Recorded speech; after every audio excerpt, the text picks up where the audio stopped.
अभी आषाढ़ जाने वाला है और काल लगने वाला है, सावन लगने वाला है ना। तो कौन कौन भोलेनाथ में एक लोटा जल चढ़ाते बोला बता दो सब हो जाए।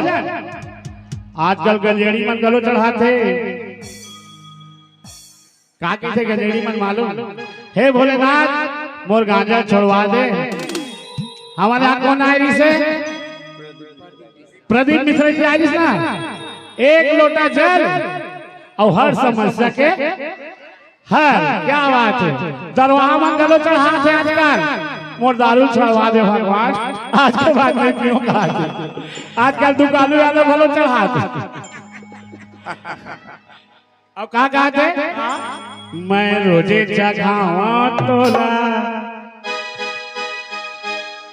मैं रोजे जगावा तोला भोला एक लोटा जल, भोला एक लोटा जल। रोजे जगावा तोला भोला एक लोटा जल, एक लोटा जल।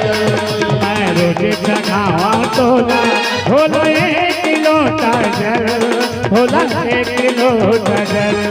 मैं रोजे जगावा तोला भोला एक लोटा जल, एक लोटा जल। परसल होके देवे तरहर, परसल होके देवे तरहर। एक दिन मोला फल, एक दिन तो फल। मैं रोजे जगावा तोला भोला एक लोटा जल,